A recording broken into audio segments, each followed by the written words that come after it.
बिस्मिल्लाहिर्रहमानिर्रहीम अस्सलामु अलैकुम। Welcome to the farming tips में शाहिद अली अवान की जानिब से खुश आमदीद।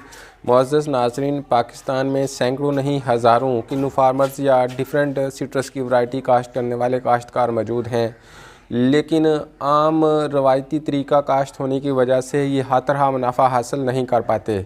आज हमारी टीम ने इंतहाई तकद्दो के बाद एक ऐसे फार्मर की तलाश की है जो जदीद तरीक़ाकार के मुताबिक सिट्रस फार्मिंग कर रहे हैं और किन्नू से आम फार्मर की निस्बत 5 गुना ज़्यादा मुनाफा हासिल कर रहे हैं। हालांकि इनका इलाका भी बागबानी के लिहाज से ज़्यादा मौजूद नहीं है। तो इस वीडियो को देखने के बाद आपको अंदाज़ा होगा कि जिन इलाकों में बागबानी बहुत अच्छे तरीके से हो सकती है, अगर वो जदीद तरीक़ा काश्त अपनाएं या हाई डेंसिटी फार्मिंग के असूल व ज़वाबित के मुताबिक काम करें, तो वो अब किस कदर ज़्यादा मुनाफा हासिल कर सकते हैं। तो ये बातें तो आपको वीडियो देखने के बाद ही पता चलेंगी। उम्मीद है इस वीडियो में आपको सीखने के लिए काफ़ी नई चीज़ें मिलेंगी। अगर वीडियो अच्छी लगे तो इसको लाइक ज़रूर कीजिएगा, तकसीम करने का हौसला हो तो इस वीडियो को शेयर कर दीजिएगा ताकि दूसरे किसान भी जान सकें। तो चलें आपकी मुलाकात इनसे करवाते हैं। बिस्मिल्लाहिर्रहमानिर्रहीम। अस्सलाम वालेकुम नाज़रीन, मेरा नाम राना जावेद है और मैं एमएससी एग्रीकल्चर ज़री यूनिवर्सिटी फैसलाबाद से, और मैं पाकिस्तान में एक इनिशिएटिव मैंने लिया है कि पढ़ने के साथ साथ पाकिस्तान के किसानों की रहनुमाई के लिए हम ये टाइम निकाल के खिदमत खलक समझते हुए काम कर रहे हैं।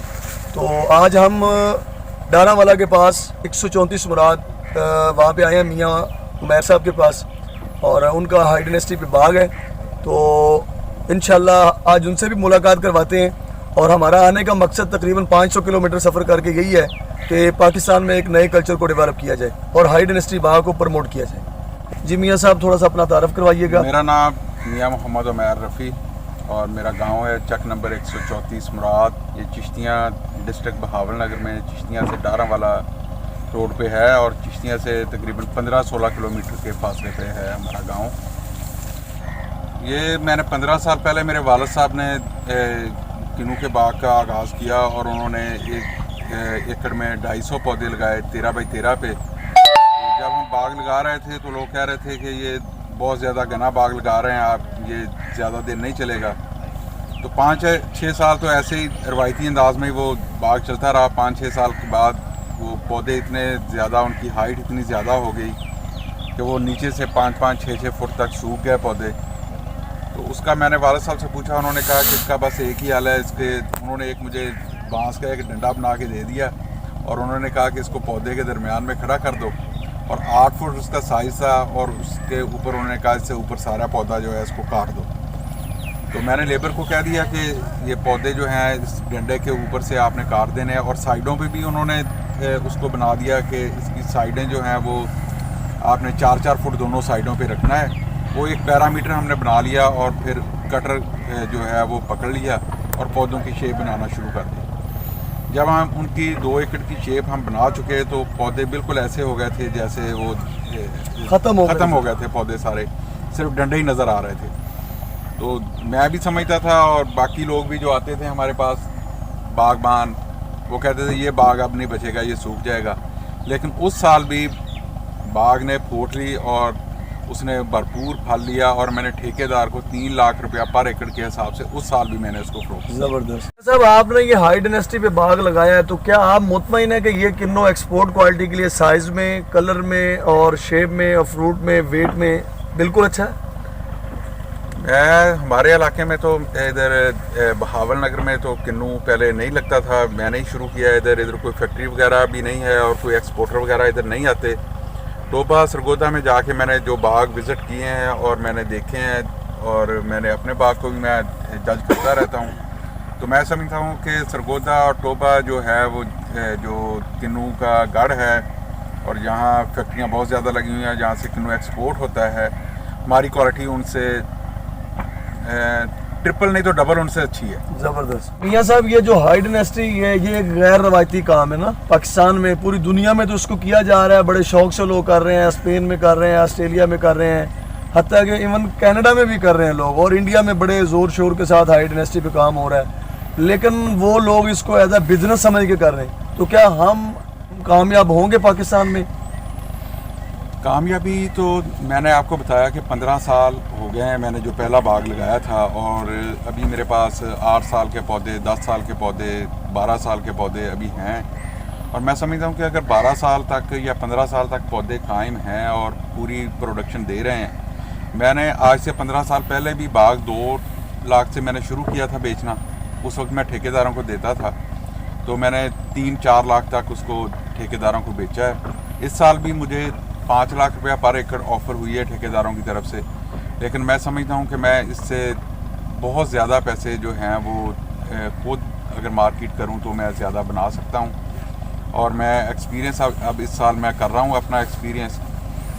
लोगों का कंसेप्ट है कि हाई डेंसिटी पे बाग लगा दिया जाए तो इसकी लाइफ बहुत कम होती है, तो क्या इसके हवाले से आपका तो माशाल्लाह 15 साल से एक्सपीरियंस है, तो आप क्या कहते हैं कि किन्नों की एज कितनी है और किन्नों मतलब एक हाई डेंसिटी पे लगा के कितने साल तक चला सकते हैं? मेरे साथ जब मैंने बाग लगाया था तो मेरे साथ मेरे कुछ दोस्तों ने भी उस वक्त हम इकट्ठे पौधे लेके आए थे, तो उन्होंने भी बाग लगाए थे। उन्होंने मैंने 250 पौधा लगाया था, उन्होंने किसी ने 80 पौधे, किसी ने 100 पौधा। और आज 15 साल बाद मैंने आपको वो पुराना बाग भी दिखाया है, तो वो अभी 15 साल की उसकी एज है। और इस साल भी मैं उससे 5 लाख रुपया पर एकड़ के हिसाब से एक्सपेक्ट कर रहा हूँ कि मैं उससे फ्रूट ले लूँगा। और मेरे साथ जिन्होंने 80 पौधे लगाए थे, 100 पौधे लगाए थे, वो सारे के सारे ही लोग आज से 3-4 साल पहले वो बाग उखाड़ चुके हैं। आपने जो सवाल किया है इसके लिए ज़मीन की तैयारी कैसे करनी चाहिए, उसके लिए थोड़ा सा मैं बता देता हूँ। इसके लिए कोई ख़ास तैयारी की ज़रूरत नहीं होती। अगर अच्छी ज़मीन है, हार्ड नहीं है, सख्त ज़मीन नहीं है, तो उसको छोटा गड्ढा निकाल के, छोटा हॉल निकाल के बोकी के साथ या रंबे के साथ वो पौधा गाची में मिलता है किन्नों का, वो उसको लगा दिया जाता है। और उसको उतना ही ज़रूरत है उसके लिए। और अगर पहले होना तो यही चाहिए, कोशिश करके आप गंदम में ना लगाया जाए। अगर गंदम में लगाते हैं तो पहला सीज़न आप गंदम लगाएं इसमें, नेक्स्ट सीज़न आप इसमें वेजिटेबल काश करें 2 साल के लिए, ठीक है। और इसके लिए कोई ख़ास ज़रूरत नहीं है, ज़्यादा कोई मतलब कि इसमें अखराजात की ज़रूरत नहीं होती। मैं ये भी बता दूं कि असल में जो इसका बाग का मेन जो बुनियादी है वो इसको दिसंबर के लास्ट वीक में इसकी खाद पानी पूरा करना चाहिए। उससे ये होता है कि जो जनवरी फरवरी में नए फ्लावरिंग आती है वो गिरती नहीं है, नई फ्लावरिंग गिरती नहीं है। अगर आप जनवरी फरवरी में खाद देंगे तो जो फ्लावरिंग रुकेगी वही फल सिर्फ चढ़ेगा आगे। तो कोशिश करके जनवरी फरवरी से पहले ही आप कंप्लीट कर लें, तो उससे आपका ये एडवांटेज होगा कि आपका फल जो लगेगा वो गिरेगा नहीं, और जो साथ लग जाएगा उस पर बीमारी नहीं आएगी, उसके ऊपर दाग चटाक नहीं बनेगा, चितरी नहीं आएगी उसके ऊपर, ताकि मार्केट में एक एक्सपोर्ट क्वालिटी का किन्नू आप तैयार कर सकेंगे। सबसे बेस्ट खाद आपकी नज़र में कौन सी है जो हमारे बुजुर्ग भी इसको अपनाते रहे हों और आप भी उससे मुतमईन? मैं समझता हूँ रूढ़ी तो जो है वो तो सबसे बेहतरीन खाद है। वो तो पौधों को ज़रूर हर साल डालनी चाहिए। अगर हर साल आप नहीं भी डाल सकते हैं तो 1 साल के बाद आप इनको गोबर की खाद ज़रूर डालें। और ज़्यादा फोकस जो है वो हमें पोटाश पे करने चाहिए, और ज़्यादा नाइट्रोजन की इनको ज़्यादा ज़रूरत नहीं होती। जी मियाँ साहब, आप ये बताएं, आपका एक्सपीरियंस है, हमने तो सिर्फ पढ़ा है इस फील्ड में, लेकिन आप प्रैक्टिकल कर रहे हैं। प्रैक्टिकल जो होता है वो पढ़े से ज़्यादा बेहतर होता है। तो आप ये बताएं, इसको कोई ख़ास बीमारी कौन सी लगती है जिसका कोई हल भी हो? मैं समझता हूँ कि हाई डेंसिटी में हमने इसकी तराश खराश काफ़ी करनी होती है। इसमें वाटर शूट्स वगैरह हमने निकालनी होती हैं, और इसका साइज़ भी इसका कंट्रोल करना होता है। जब भी हम इसकी कटिंग करेंगे तो इसको हम फंजीसाइड का स्प्रे हमको इसको करना पड़ेगा। इसको फंगस के 2-3 स्प्रे जो हैं साल में एक, जब भी इसकी एक तो फ्रूट जब काटेंगे हम उसके बाद इसको फंजीसाइड स्प्रे करेंगे। बाकी इसके आम तेले वगैरह के स्प्रे हैं जो फरवरी से लेके अगस्त के महीने तक जो हैं वो 2-3 जो हैं वो चलते रहते हैं, और कोई इतनी ज़्यादा कोई ख़ास बीमारियां नहीं हैं। फंगस के 1-2 स्प्रे हो जाएंगे और 2-3 जो है वो इसके तेले वगैरह के स्प्रे हो जाएंगे। सब आप क्या समझते हैं कि जो बड़ा बाग हो जाए या छोटा बाग हो, ये जो पौधों के नीचे चूना लगाया जाता है, इसे बोर्ड पेस्ट भी कहते हैं, तो क्या ये लगाना चाहिए आपकी नज़र में? मैंने अभी तक अपने बाग में ये चूना वगैरह इनके मुड्डों को नहीं लगाया, ये मेरी कोताही है।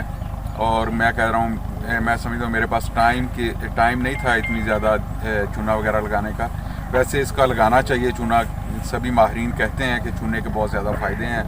उससे जो बीमारियां जो तने से ऊपर जाती हैं उन बीमारियों को कंट्रोल करने में मदद मिले। कोई इसमें रिस्क फैक्टर है मियाँ साहब?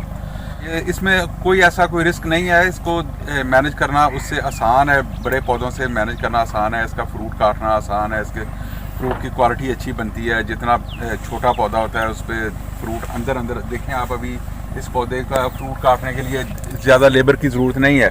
ये नहीं कि हम सीढ़ियाँ लेके ऊपर चढ़ जाएं और ऊपर से जो फल को जिस फल को काटें उसमें से आधा फल ज़ाया हो जाए और आधा फल हमारे काबू आए।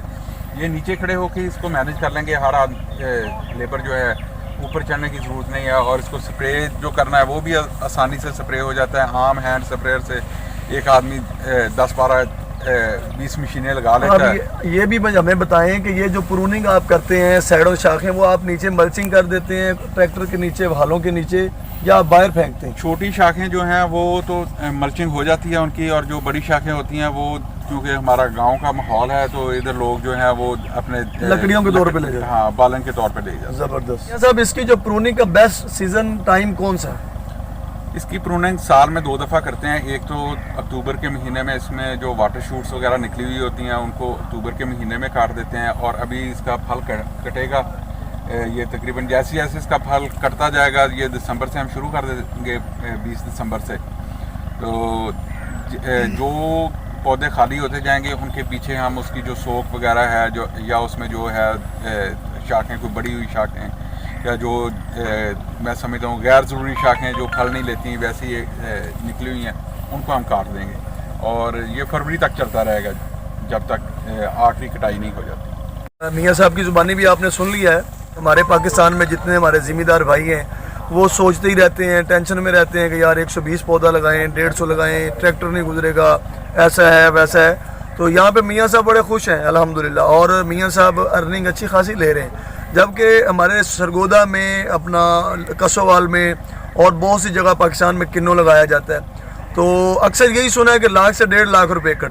तो मियाँ साहब का ये रिकॉर्ड है कि वो 3 लाख से कम उन्होंने कोई एकड़ नहीं बेचा, और ज़्यादा से ज़्यादा उन्होंने खुद तोड़ के 13 लाख रुपए तक 1 एकड़ का फ्रूट सेल कर चुके हैं। और अब भी अल्हम्दुलिल्लाह उनको तकरीबन 14 एकड़ उनका एक बाग है हाई डायनेस्टी का, 14 एकड़, उसका उनको 75 से 80 लाख रुपए की ऑफ़र हो चुकी है। लेकिन मियाँ साहब कह रहे हैं कि हमने नहीं बेचना। माशाल्लाह ये अच्छे ज़िम्मेदार की अलामत है कि जो वो खुद तोड़ के सेल करना चाह रहे हैं।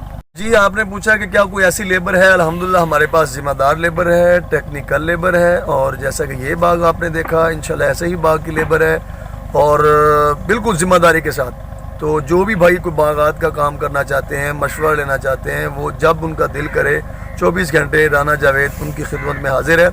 और ये हमारा वीडियो बनाने का सिंपल सा तरीका है, देसी तरीका है। तो अगर कोई बुरी बात लगी हो तो उसके लिए हम माजरत चाहेंगे।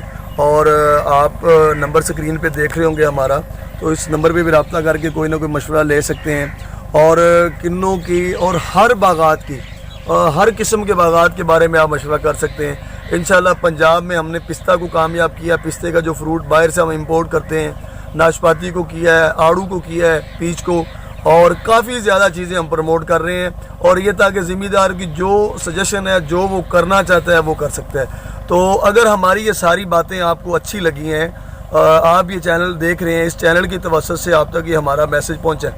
अगर आप चाहते हैं कि हम मज़ीद ऐसी अच्छी वीडियोज़ और बनाएँ और लोगों तक डिलीवर हो, तो इस चैनल को सब्सक्राइब कीजिए, लाइक करें, शेयर करें, अपने दोस्तों को बताएं। और अल्हम्दुलिल्लाह अगर मैंने पढ़ा है, मेरे पढ़े हुए का आपको फ़ायदा हो जाए तो मेरी आखिरत है, मेरे लिए सदका जारिया है। बहुत शुक्रिया, जज़ाकल्लाह। आप इसकी तैयारी पहले दिन से लेकर पहले फ्रूट तक इसकी तैयारी यही है कि इसको हल चलाते रहें, रूटावेटर चलाते रहें, या इससे मतलब इसके पौधे के साथ जो आप नीचे देख रहे हैं, माशाल्लाह मियाँ साहब ने बहुत ही अच्छी केयर की है।